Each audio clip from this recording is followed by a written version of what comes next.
पूरी दुनिया में हो रही है।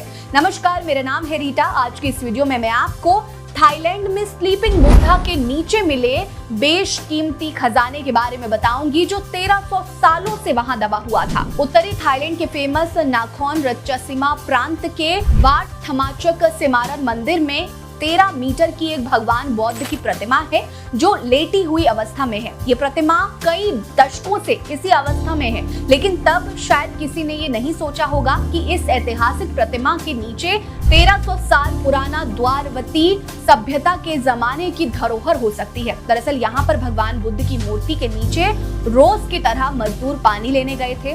उसी दौरान उन्हें मूर्ति के 1 मीटर नीचे एक बड़ा मिट्टी का बर्तन दिखा। जब उसे खोला गया तो उसमें से 1300 साल पुरानी द्वारवती सभ्यता की 33 चीजें मिली। इन धरोहरों में सोने की अंगूठियां, चांदी की बालियां और कांसे के कंगन शामिल हैं। वहीं थाईलैंड की ललित कला विभाग ने जानकारी दी है कि ये सभी धरोहर द्वारवती सभ्यता से है, जो कि थाईलैंड में 6वीं शताब्दी से 11वीं शताब्दी तक मौजूद था। इस मंदिर में भगवान बुद्ध की मूर्ति के नीचे मिले धरोहर के बाद पुरातत्व विभाग ने और ज्यादा खुदाई शुरू कर दी। इस खुदाई में वहां से और भी कई चीजें बरामद हुई। सिर्फ सोने का सामान ही नहीं, बल्कि यहाँ से पूजा पाठ की चीजें भी बरामद हुई। खुदाई के दौरान एक गोल्ड प्लेट भी मिली, जिस पर भगवान बुद्ध को बैठे हुए मुद्रा में दिखाया गया है। इसी के साथ शीशा 3 मिश्रित धातु की प्लेट भी मिली है। ध्यान देने वाली बात यह है कि ये सभी चीजें उस समय को दर्शाती हैं जब थाईलैंड में थेरवाद परंपरा ने पैर पसारना शुरू किया था।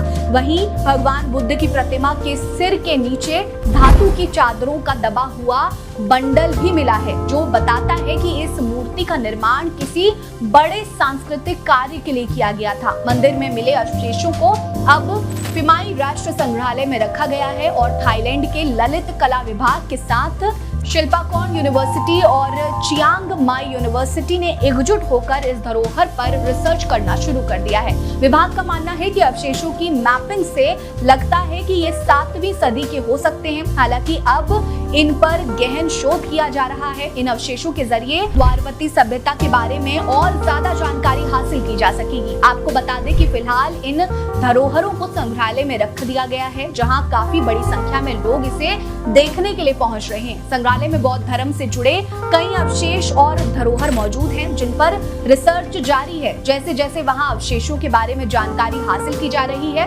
बौद्ध धर्म और थाईलैंड में बौद्ध धर्म के विस्तार की शुरुआत को लेकर कई बड़े खुलासे हो रहे हैं। आज के समय में थाईलैंड में बौद्ध धर्म को मानने वालों लोगों की संख्या 6 करोड़ 80 लाख से भी ज्यादा है। यहाँ बौद्ध भिक्षुओं की संख्या 3 लाख से ज्यादा है और 1 लाख से भी ज्यादा बौद्ध विहार बने हुए हैं। आपको हमारी ये वीडियो कैसी लगी कमेंट सेक्शन में जरूर बताएं। अगर आपको थाईलैंड में बौद्धिज्म की और कहानी जाननी है तो कुछ वीडियोस हमने और बनाई हैं, वो भी आप देख सकते हैं। हमारे साथ बने रहिए। नमस्कार। शीशा 3 मिश्रित धातु की प्लेट भी मिली है। ध्यान देने वाली बात यह है कि ये सभी चीजें उस समय को दर्शाती हैं जब थाईलैंड में थेरवाद परंपरा ने पैर पसारना शुरू किया था। वहीं भगवान बुद्ध की प्रतिमा के सिर के नीचे धातु की चादरों का दबा हुआ बंडल भी मिला है, जो बताता है कि इस मूर्ति का निर्माण किसी बड़े सांस्कृतिक कार्य के लिए किया गया था। मंदिर में मिले अवशेषों को अब पिमाई राष्ट्र संग्रहालय में रखा गया है और थाईलैंड के ललित कला विभाग के साथ शिल्पाकॉन यूनिवर्सिटी और